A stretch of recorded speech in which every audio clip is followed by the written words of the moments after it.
কি মা? কি এত লেখেন? এত লেখালেখি করে কোনো লাভ হয়?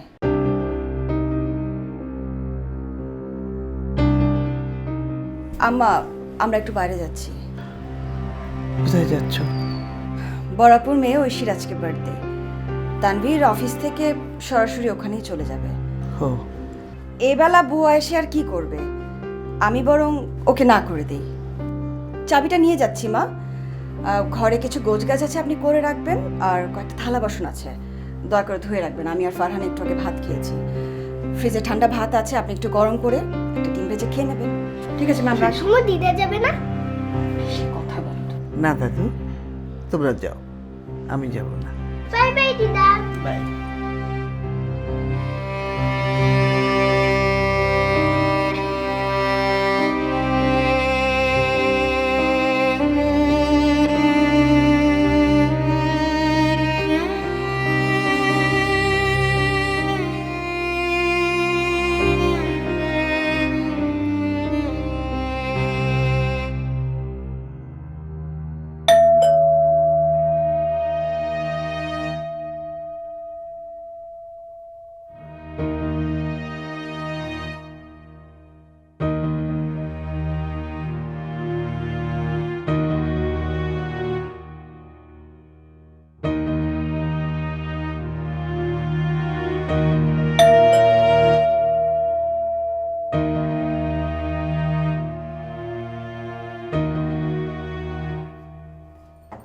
কে?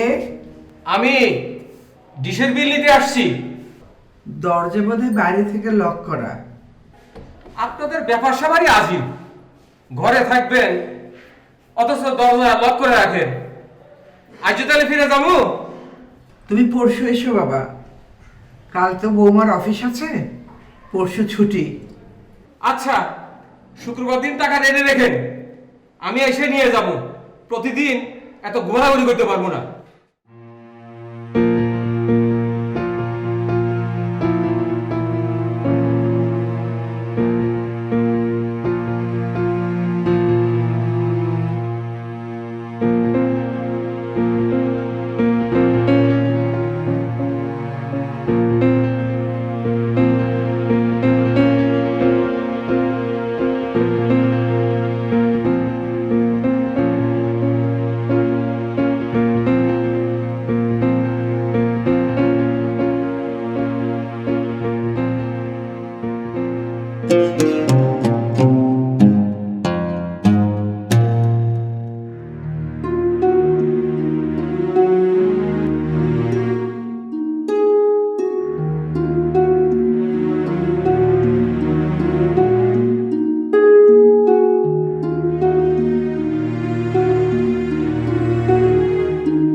তানভীর, এই তানভীর, ওঠো। কি হলো, অফিসের সময় কি পার হয়ে গেছে নাকি? তোমার মায়ের কাণ্ডটা দেখো। 6:30 বেজে গেছে। আমরা কি আজকে না খেয়ে অফিসে যাব নাকি? মানে? আরে উনি ঘুম থেকে উঠলে তো হয়। আরে বাবা, কি কথা বলো না, ডাকো তাহলেই তো হয়। ও, উনাকে ডাকবো আমি? সেটা আমার পক্ষে সম্ভব না। ওনাকে ডাকার জন্য না একটা অ্যাসিস্ট্যান্ট ঠিক করে দাও। দাও না একটা অ্যাসিস্ট্যান্ট ঠিক করে। আরে ডাকলে তো প্রবলেমটা সলভ হয়ে যায়, এত কথার কি দরকার? সকালবেলা ঘুম থেকে উঠতেই শুধু ঘ্যানর ঘ্যানর ঘ্যানর ঘ্যানর। আমি ঘ্যানর ঘ্যানর করি তাই না? তোমরা মা ছেলেরা পারো, খুব ঢং করো। একজন পারে নাক ডেকে ঘুমাতে, আরেকজনের কোনো দায়িত্বই নাই।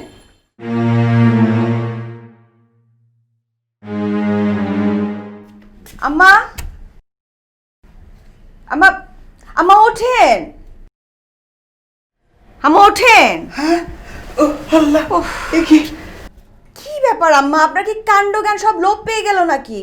হ্যাঁ, আমরা কখন নাস্তা খাবো, কখন অফিসে যাব? রান্না বান্না করতে হবে না আম্মা? মা কবে দিস পাইনি, ওই ফজরের নামাজ পড়ার পর চোখটা একটু লেগে এসেছিল। তুমি যাও, আমি এক্ষুনি আসছি। বয়স হয়েছে তো, শরীরে বল পাই না।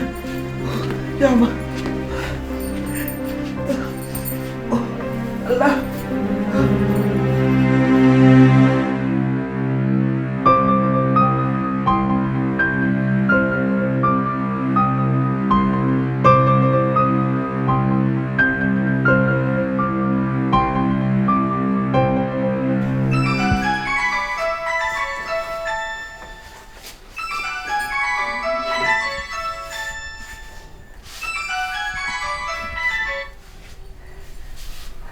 হ্যালো,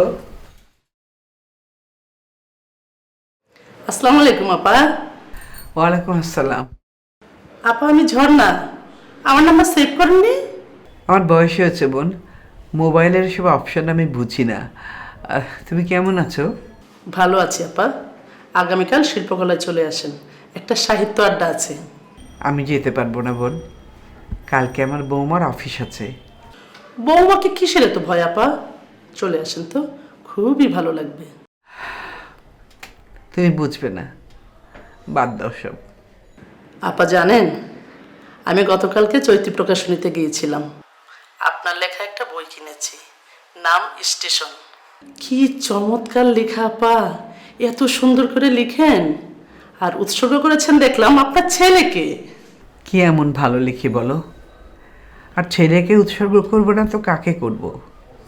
ওর নুন ভাত খেয়ে তো বেঁচে আছি। কি যে বলেন না আপা, আপনি না প্রতি মাসে বাসা ভাড়া পান, পেনশনের টাকা পান, কি করেন ওসব? আসলে ঝগড়া করার জন্য একজন মানুষ তো দরকার, তাই না? যা হোক, একদিন বাসায় এসো। আপনি অনেক বড় মনের মানুষ আপা। আসলে হিংসার চেয়ে ক্ষমার শক্তি অনেক বেশি। আর হিংসার জন্য হাসির মতো ভয়াবহ প্রতিশোধকই যথেষ্ট। কিভাবে সব হেসে উড়িয়ে দেন, মাঝে মাঝে সে চিন্তাই করি। যেখানে হিংসা আর ক্রোধ নেই, সেখানে কি ভালোবাসা ঠাঁই নিতে পারে বলো? মানুষের জীবন কত বিচিত্র না আপা। নিজে ভালো না থাকা সত্ত্বেও ভালো থাকার অভিনয় করতে হয়। ঠিকই বলেছ বোন। কেউ যদি নিজের দুর্বল যুক্তি প্রতিষ্ঠার জন্য রহস্য তৈরি করে, তাহলে তার পরাজয়টা খুব তাড়াতাড়ি হয়। আপনি কি দারুণ করে কথা বলেন আপা। যাক, একটা কথা না বলে পারছি না। নিজের জয়ের জন্য সন্তান পরিজনের সামনে গুরুজনকে প্রশ্নবিদ্ধ করাটাও কিন্তু ভালো না। আমি বুঝতে পেরেছি তুমি কি বলতে চাও। ও বোন, একটা ফোন এসেছে, মনে হয় বৌমাই ফোন করেছে। আমি তোমার সঙ্গে পরে কথা বলবো। ঠিক আছে আপা, রাখি। ভালো থাকবেন, নিজের প্রতি খেয়াল রাখবেন। আচ্ছা। হ্যাঁ, হ্যালো। হ্যাঁ বৌমা, বলো। আচ্ছা, ঠিক আছে, ঠিক আছে, আমি সব করে রাখবো। আচ্ছা, রাখছি।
বৌমা বাজার এনেছি, দেখো ঠিক মতো এনেছি কিনা।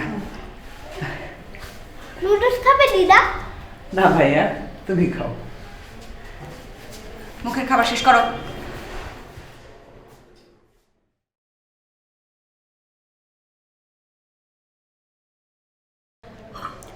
মা বাজারটা ঢালেন, আমি আসছি।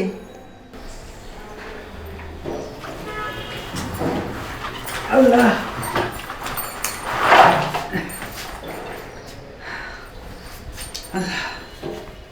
বোমা বোমা এসো।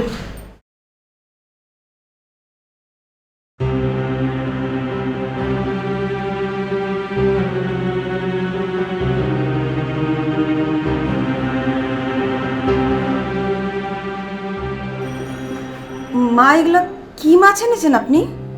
মানে কাতল মাছ আর শিং মাছ, এগুলো কে খাবে? আপনাকে এত করে বললাম যে আজকে আমার আপা আর দুলাভাই আসবে, তাদের জন্য আমি ভালো মন্দ কিছু রান্না করব। ইলিশ মাছ খেতে চেয়েছে দুলাভাই, শোল মাছ খেতে চেয়েছে, মানে এখন আমি কি রান্না করবো আম্মা? মানে আপনার যদি শিং মাছ খেতে এতই ইচ্ছা করতো তাহলে আপনি আরেকদিন আনতেন, আজকে কেন আম্মা? না মা, আমার কেন খেতে ইচ্ছে করবে? বাজারে শোল মাছ ছিলই না, ইলিশ মাছ অবশ্য ছিল, কিন্তু এত ছোট ছোট তুমি সেটা পছন্দ করতে না। আর রুই কাতলা সবসময় বাসায় লাগে, সেজন্য আমি ভাবলাম তাজা একটা কাতল মাছ আমি কি মাছ এনেছো দাদি? এই যে ফারহান, ফারহান তুমি এখানে কি করছো? হ্যাঁ, এখানে কি করছো? যাও ঘরে যাও, যাও খাওয়া শেষ করো। ওকে কেন বকছো মা? আম্মা আপনি আর কথা বলেন না, আপনার লাই পেয়ে পেয়ে না ছেলেটা মাথায় উঠে গেছে, কোনো কথাই শোনানো যায় না ওকে আর। আচ্ছা আচ্ছা মা, কত টাকা আছে আমাকে দেখান তো।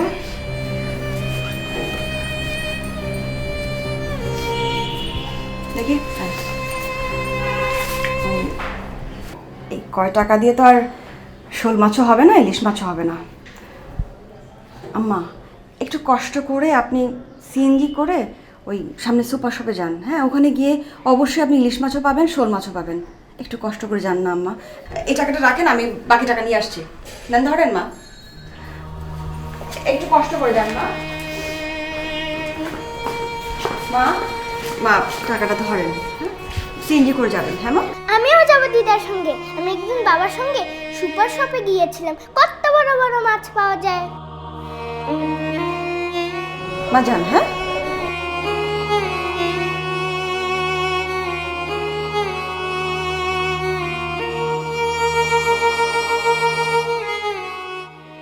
আমাদের এই বাংলাদেশ লিখেছেন সৈয়দ শামসুল হক। সূর্য ওঠার পূর্ব দেশ বাংলাদেশ, আমার প্রিয় আপন দেশ বাংলাদেশ, আমাদেরই বাংলাদেশ। কবির দেশ, বীরের দেশ, আমার দেশ, স্বাধীন দেশ বাংলাদেশ, পুরোটা মুখস্থ করে ফেলো। দিদা আমি একা একা পড়ি। একা একা পড়লে মা এসে বকা দিবে। না, আমি একা একা পড়বো।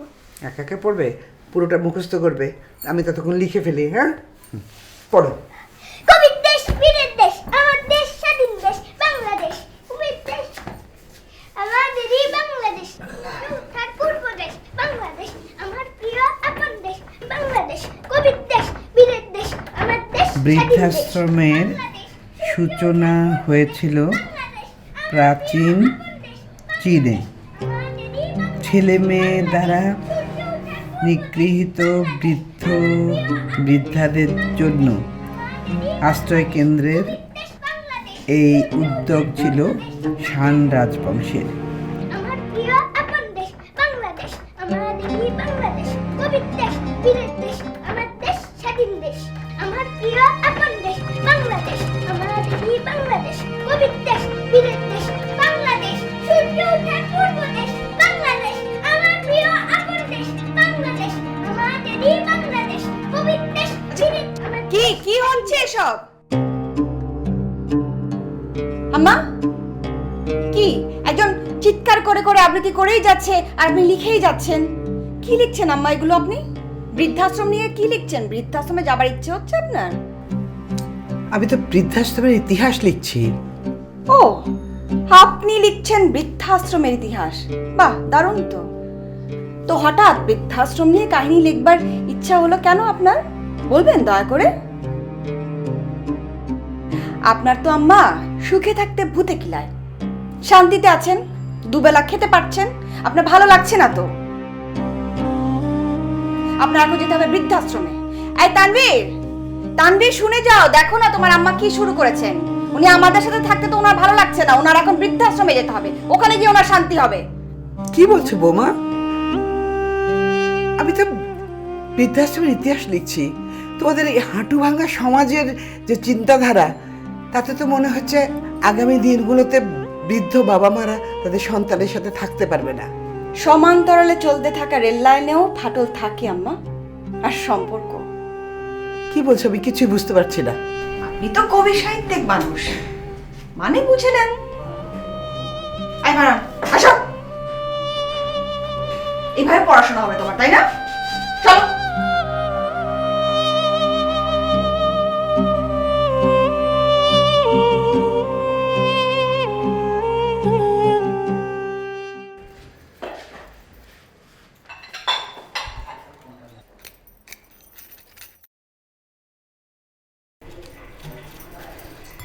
খালাম্মা, আগে জানতাম যে গরিব ঘরের মধ্যে ঝামেলা বেশি, অন্তত বড় লোকের ঘরের মধ্যে প্যাঁচ বেশি গো।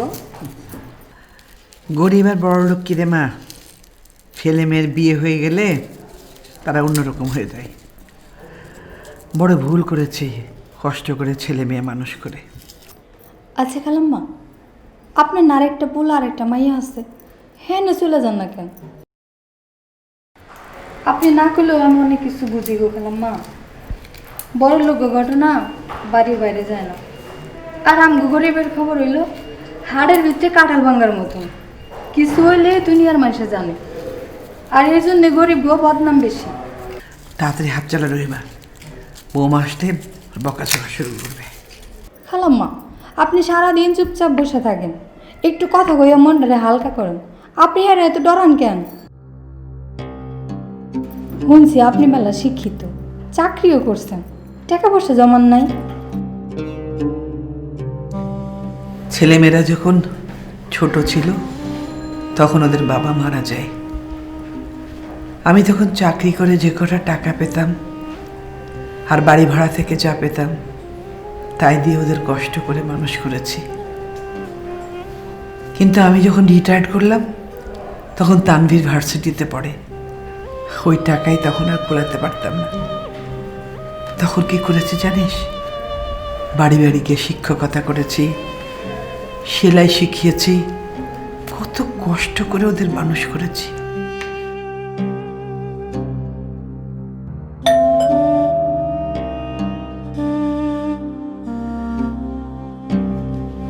আম্মা, আপনি লুকলামকে ফোন দিয়েছিলেন?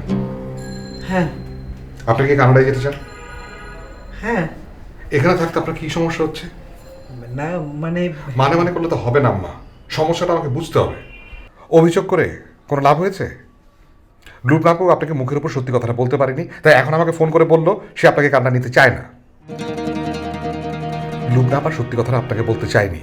দুলাভাই এখন জবলেস, ওদের নিজেদের অবস্থাই খারাপ। কি বলছিস তুই? চাকরি নেই? তাহলে ওরা চলছে কি করে? শোন বাবা, আমার কিছু জমানো টাকা আছে, তুই তাড়াতাড়ি ওদের পাঠিয়ে দে তো। আপনি লুকলামকে বিদেশে টাকা পাঠাবেন। আমার কথাটা একবার চিন্তা করে দেখেছেন? সামনে ফারহানকে স্কুলে ভর্তি করতে হবে, আমার অবস্থা তো আপনি জানেন। ওখানে টাকা না পাঠিয়ে যেটা আমাকে দিলে আমার তার উপকার হয়, পরে আপনাকে শোধ করে দিলাম। আপনাকে নিয়ে না আমি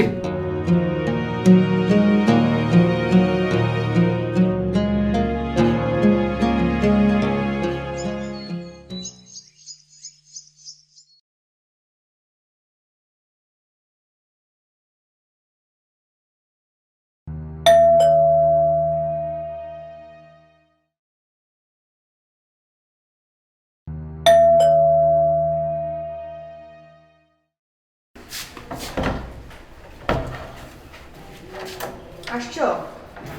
যাও এখন রুটিগুলা বানায় আমাকে উদ্ধার করো।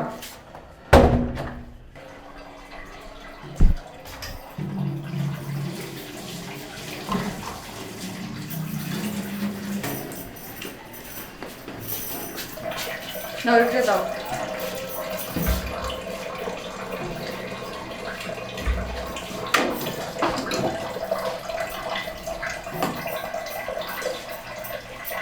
ভাবি খালাম্মাই কই, তার কি শরীর খারাপ? ওনার তো 3 দিন পর পর শরীর খারাপ হয়। হ, ঠিকই কইছেন ভাবি, খালাম্মার তো বয়স হয়েছে, এই জন্য শরীরটা কদিন পর পরই খারাপ করে। বয়স না ছাই, আমার যেদিন অফিস ছুটি থাকে ওই দিন ওনার শরীর খারাপের নাটক শুরু হয়, বুঝি না আমি? হ্যাঁ ভাবি, কদিন ধরে দেখতেছি হ্যাঁ শরীরটা খারাপ, আর আমি তো রুটি বানাই দিয়ে যাই, আপনি একটু। এই, তোমার কাজ করো তুমি, ঠিক আছে? এত কথা বলতে হবে না। আর কি করতে হইব ভাবি? এই ভাজির জন্য আলু বের করো, আর ফ্রিজ থেকে হালুয়া বের করো, আর থালা বাসন ধুয়ে চলে যাও, আজকে আমরা বাইরে খাবো। খালাম্মাও কি যাইবো?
কে? আমি কুরিয়ার সার্ভিস থেকে আসছি। জহুরা রহমান নামে একটা চিঠি আছে। জহুরা রহমানের চিঠি? মানে আমার চিঠি? নিশ্চয়ই বিদেশ থেকে এসেছে, না? না, কাব্যলিখন নামের একটা সংগঠন থেকে আসছে। আন্টি প্লিজ আপনি দরজাটা খুলে চিঠিটা একটু নেন। দরজা তো খোলা যাবে না বাবা, বাইরে থেকে লক করা আছে। মানে আপনি ঘরের ভিতর, অথচ দরজা বাড়ি থেকে লক করা, কি বলছেন আপনি? কোনো অসুবিধা নেই, তুমি দরজা নিচ দিয়ে চিঠিটা দিয়ে দাও, আমি নিয়ে নেব। কিন্তু চিঠিটা দিলে তো আপনার একটা সই লাগবে। অসুবিধা নেই বাবা, আমি জহুরা রহমান, তুমি সইটা দিয়ে দিয়ে চিঠিটা দিয়ে দাও। দিতে বলছেন, আমি দিয়ে দেব? আচ্ছা ঠিক আছে, দিয়ে দিচ্ছি।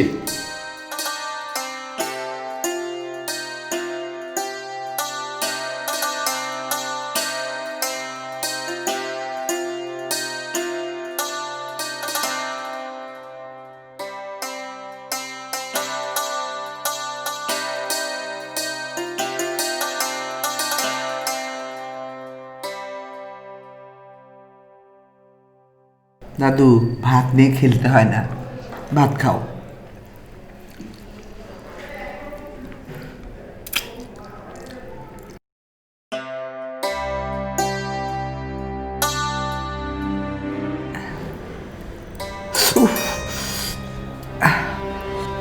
দিদা, তুমি সবসময় মাছের লেজ কেন খাও? কাটাই খুঁজে পাচ্ছ না। আমি শুধু শুধু তোমাকে মাছের লেজ রাখি। দাও, আমি বেঁচে দিচ্ছি। তুমি পারবে না দাদু। আমি পারবো।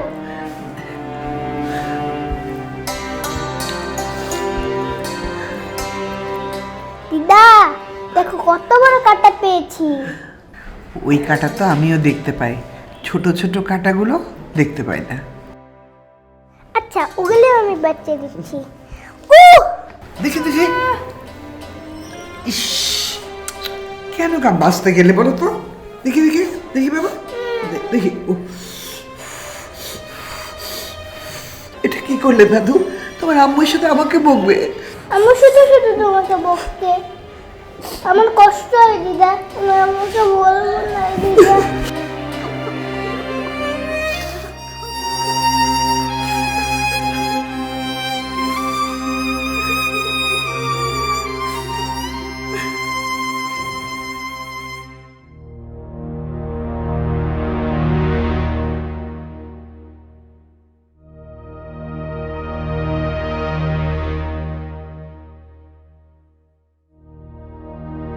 আমরা আসবো। আয়।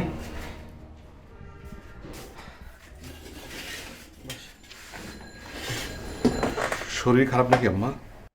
না তো। তাহলে এত তাড়াতাড়ি শুয়ে পড়লেন, আগে তো রাত জেগে লেখালেখি করতেন। কিছু বলবি?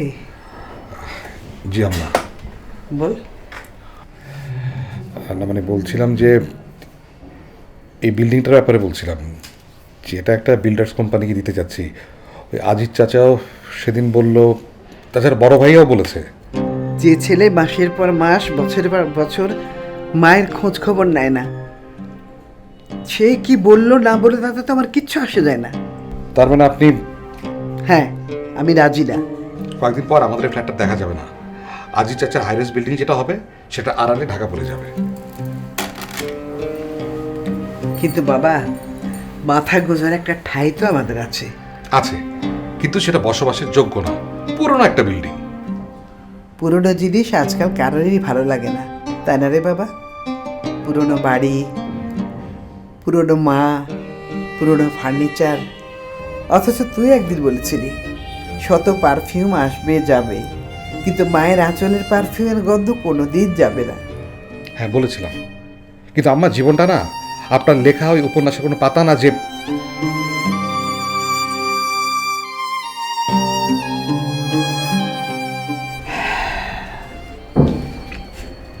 তুই ঠিকই বলেছিস বাবা। উপন্যাসিক উপন্যাস লিখে, বয়ে যায় কাল, জীবন চলে জীবনের মতো, একদিন এসে পড়ে মৃত্যু।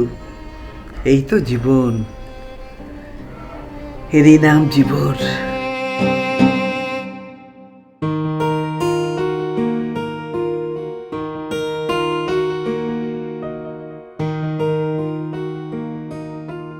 খালাম্মা, আপনি ওকে যাইতেছেন কোথায়? কেন? আপনি কিছু জানেন না? হেরা নাকি আজকে 10-12 দিনের জন্য বেড়াইতে যাইতেছে। কই, আমি তো জানি না। খালাম্মা, সোনার পালঙ্কে ঘুমাইয়া কি লাভ কন? মনের মধ্যে যদি শান্তি না থাকে। শুনছি এই বাড়িটাও নাকি আপনার, তা আপনি হ্যাঁ করে খেদে দিয়া ভাড়া দিলেও তো একলা ভালো চলতে পারেন। রহিমা, বাদ দি তো সব, আমার শুনতে ভালো লাগে না। আম্মা, আমরা কদিনের জন্য একটু ঢাকার বাইরে যাচ্ছি। চাবিটা আপনার কাছে থাক, একটু বাসাটা দেখে শুনে রেখেন। গতকালও তো বললি না যে বাইরে যাবি, এখন যাওয়ার সময় বলছিস। ঠিক আছে, কোথায় যাচ্ছিস জিজ্ঞেস করবো না, ভালো থাকিস। এই হলো তোমাদের, দেরি হচ্ছে তো। ও শোন, একটা কথা বলার ছিল। ওই আমার ওই দুদিন থেকে মনে হচ্ছে ডায়াবেটিসটা বেড়েছে, যদি একটা ডাক্তার দেখাতে পারতাম তাহলে ভালো হতো। আম্মা এগুলো তো আগে থেকে বলতে হয়, ডক্টর অ্যাপয়েন্টমেন্ট করতে হয় না, যাওয়ার সময় বললে হবে। আমি এসে আপনাকে ডাক্তারের কাছে নিয়ে যাবো। আর আপনি ইনসুলিনটা 2 পয়েন্ট বাড়িয়ে নিন, আগের বার তো ডাক্তার তাই করেছিল। এই চলো, দেরি হচ্ছে তো আমাদের। ভালো থাকো দিদা, I miss you. Bye bye দিদা, আই মিস ইউ দিদা। I miss you too. Farhan আসো।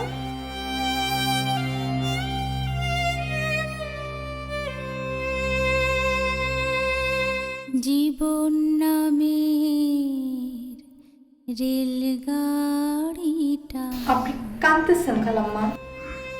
কই না তো। স্টেশন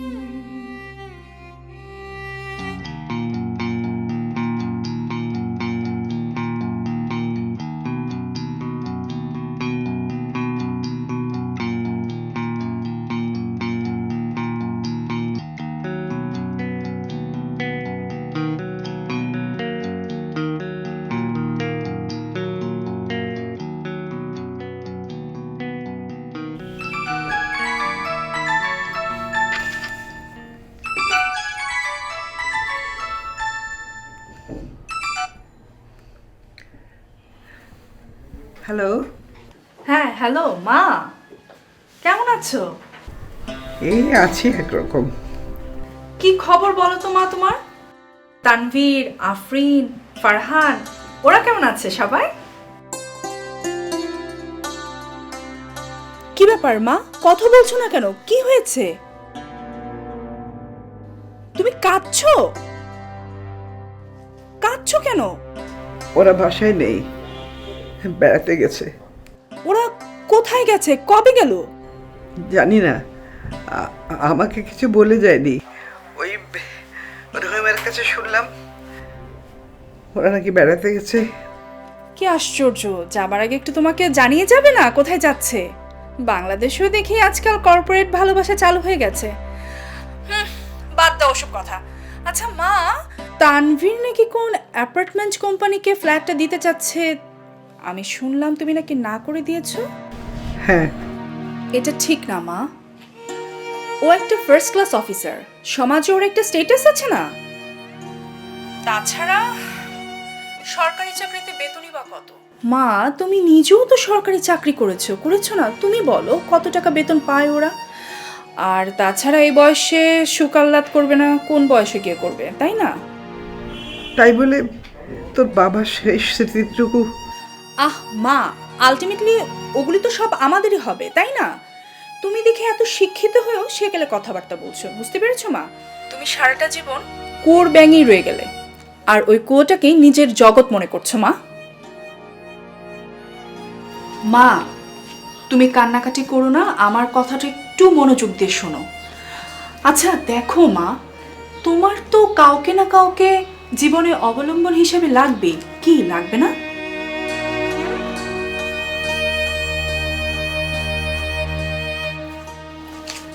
এই দেখো বড় ভাইয়ের ব্যাপারটাই তুমি দেখো।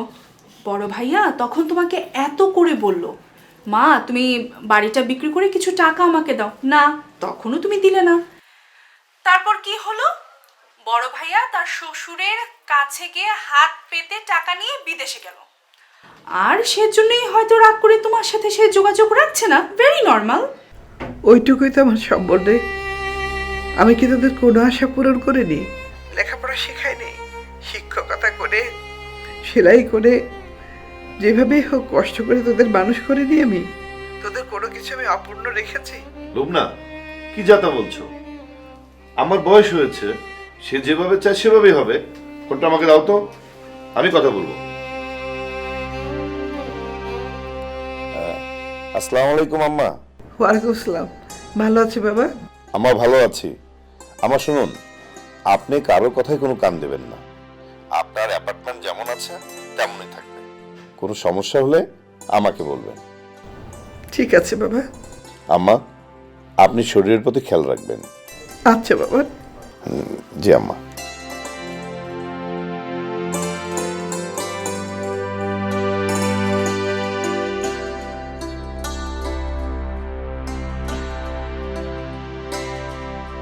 শোনো লোবনা, ভালো থাকার জন্য রাজপ্রাসাদের প্রয়োজন হয় না। একজন ভরসা পাওয়ার মানুষ থাকলেই সে ভালো থাকতে পারে। সে মানুষটিকে জানো? মা। তোমার মা আছে তো, তাই এখনো বুঝতে পারছো না। রোদ, খরা, বৃষ্টির মধ্যেও পরিবারকে আগলে রাখে বটগাছের মতো মা। ছোটবেলায় মা মারা গেছে তো, তাই মায়ের কষ্টটা বুঝি। শোনো লোবনা, তোমার ভাইকে বলে দিও, মায়ের সম্পত্তির দিকে যদি হাত বাড়ায় না, তাহলে আমি কাউকে ছেড়ে কথা বলবো না।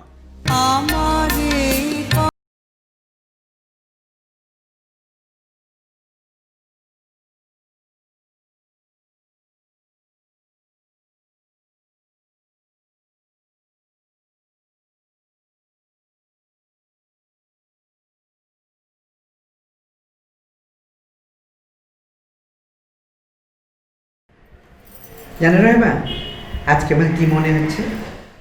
মনে হচ্ছে আজকে আমি প্রাণ ভরে নিঃশ্বাস নিতে পারছি। খালাম্মা, আপনার বৌমা কী কয় জানেন? আপনি যদি বাইরে থেকে তালা মারা না দিয়ে যায়, তাহলে বলে আপনি পাশের বাসায় যান, গপ্প করেন, আবার বলে ওই ঘরের জিনিসপত্র দেন। তুই বুঝবি না রহিমা, তবু বলছি, যে সম্পর্ক চুক্তির সে তো ব্যবসা, যে সম্পর্ক বেঁধে রাখার সেটা কারাগার, আর যে সম্পর্ক আজ্ঞা পালন আর কৈফিয়তের সেটা দাসের। ভালো মানুষ কখনো পাখিকে খাঁচায় বেঁধে রাখতে পারে না। আমি তো কিছুই বুঝতেছি না খালাম্মা। তোর বোঝার কোনো দরকার নেই। আমি আজ মুক্ত বলাকা মেলে দিয়ে ডানা ওই দূর নীল আকাশে।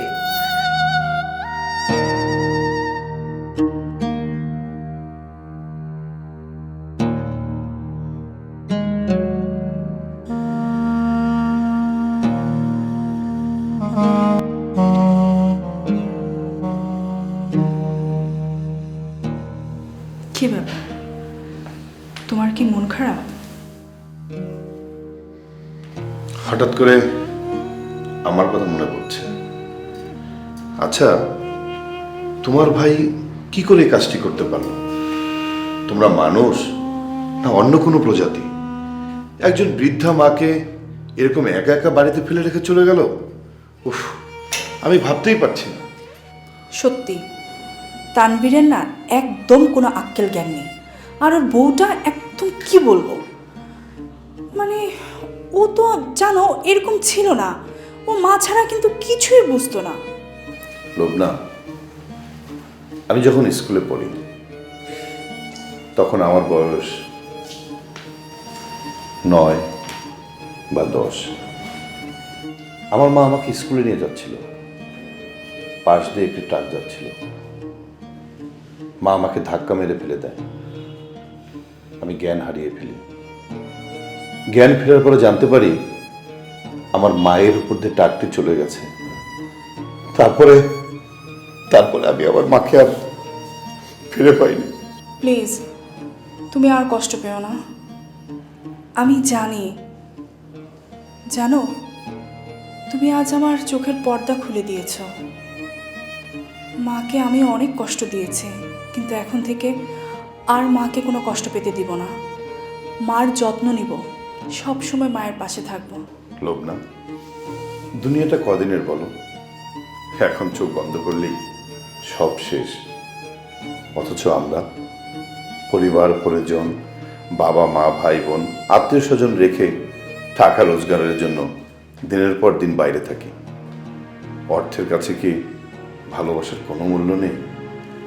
তুমি ঠিকই বলেছ রাসেল, কিন্তু এভাবে হুট করে সব কিছু ফেলে তো বাংলাদেশে চলে যাওয়া যাবে না, তাই না? তার চেয়ে চলো আমরা বাংলাদেশে গিয়ে মার কাছ থেকে কিছুদিন বেরিয়ে আসি। দারুণ আইডিয়া। মাকে একটা সারপ্রাইজ দেওয়া যাবে। ইয়েস, হ্যাঁ, আমি টিকিটের ব্যবস্থা করছি। শিওর।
জীবন নামে রেলগাড়িটা পাই না খুঁজে স্টেশন। জীবন নামের রেলগাড়িটা পাই না খুঁজে স্টেশন। কোন লাইনে গেলে পরে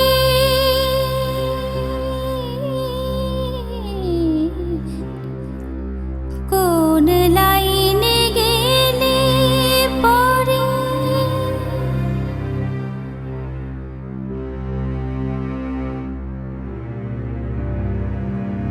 বলবে তারে কি এখন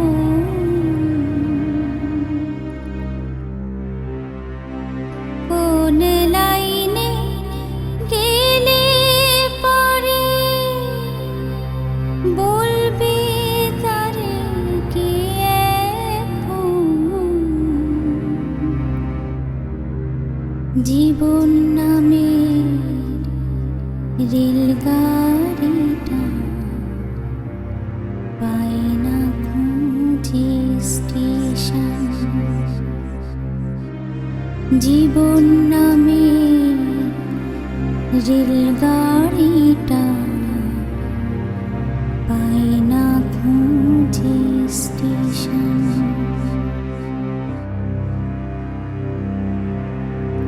কোথা থেকে ছেড়ে এলো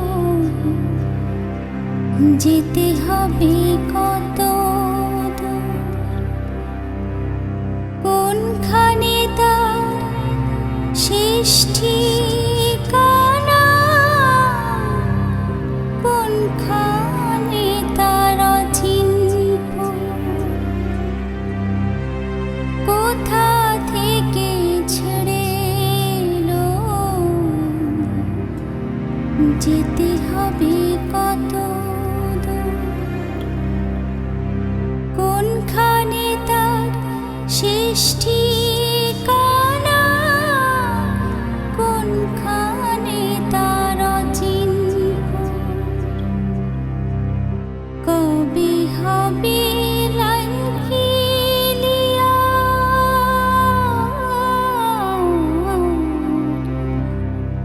কবে হবে লাইন ক্লিয়ার, ডাকবে তবে মহাজন। জীবন নামে রেলগাড়িটা পাই না খুঁজে স্টেশন। জীবন নামে রেলগাড়িটা পাই না খুঁজে স্টেশন। জীবন নামে রেলগাড়িটা পাই না খুঁজে স্টেশন। তুমি দরজা খোলা মাত্র আব্বার পা ধরে মাফ চাইবে। কত অবিচার করেছে আমার উপর এমন। ওর অ্যাক্সিডেন্ট না হলে আমি জীবনেও বুঝতাম না, এখন আমি বুঝতে পারছি। ছোটবেলায় সন্তানরা মা বাবাগুলো যেমন নির্ভরশীল হয়, বাবা মার বয়স হয়ে গেলে তারা সন্তানের উপর নির্ভরশীল হয়ে পড়ে। আমরা আমার উপর আসলে অনেক অবিচার করেছি তানভীর, তাই আল্লাহ আমাদের এত বড় বিপদ দিয়েছে। কি হলো, দরজা খুলছে না কেন? মা, আমরা এসছি, দরজা খোলো। আম্মা, আম্মা, তোমার কাছে চাবি আছে না একটা? খোলো। হ্যাঁ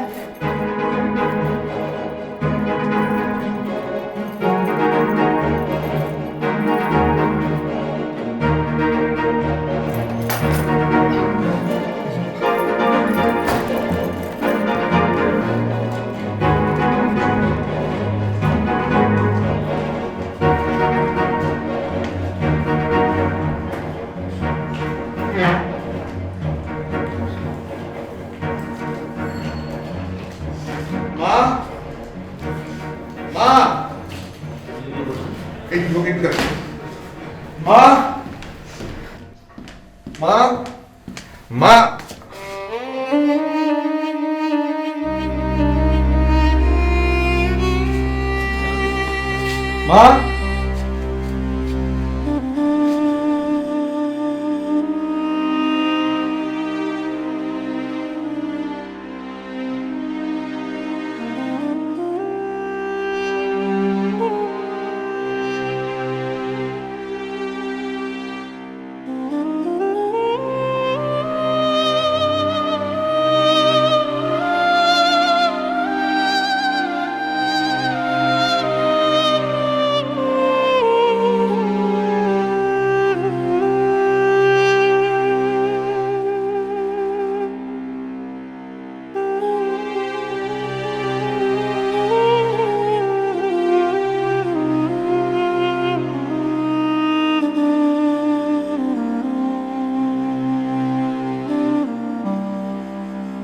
কি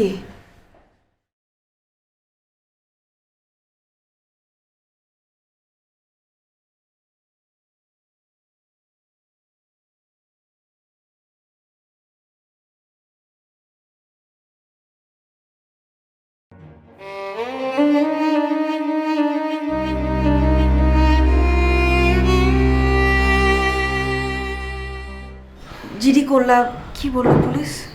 কি আর বলবে, বললো তো যথাসাধ্য চেষ্টা করবে। আমি আমার ছবি আর বাসার ঠিকানা, কন্ট্যাক্ট নাম্বার সব ডিটেল দিয়ে এসেছি।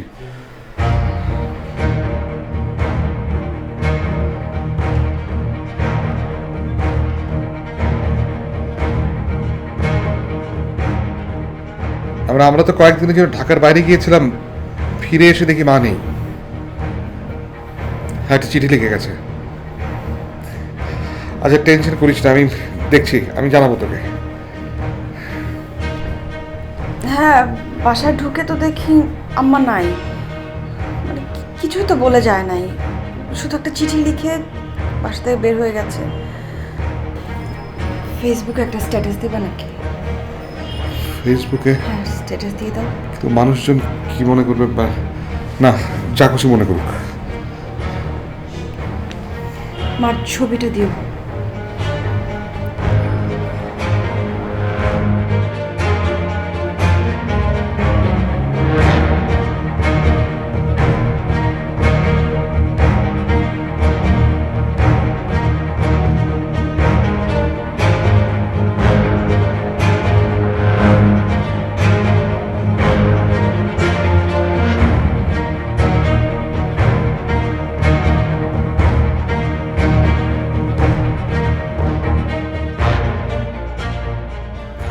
দেখুন তো, এই ছবিটা চিনেন নাকি?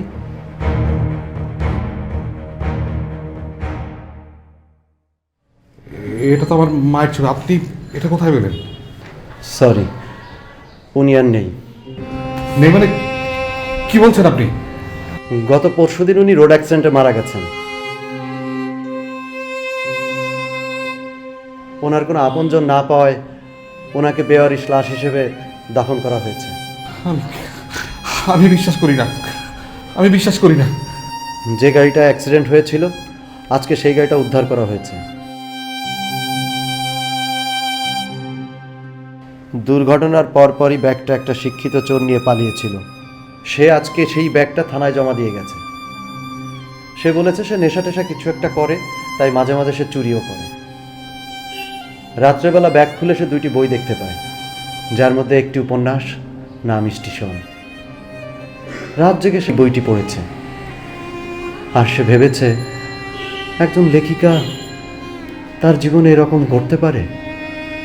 লেখিকার জীবনটা শেষ পর্যন্ত এভাবেই ঘটবে সে কখনোই ভাবতে পারেনি।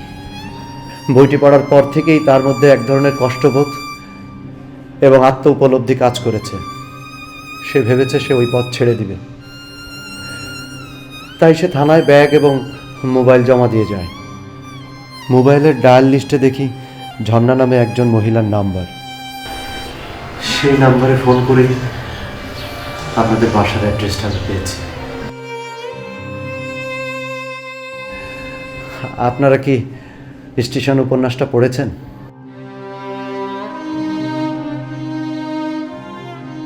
আমি আস্তে আস্তে কয়েক পাতা পড়েছি, চোখের পাতা ভিজে যায়।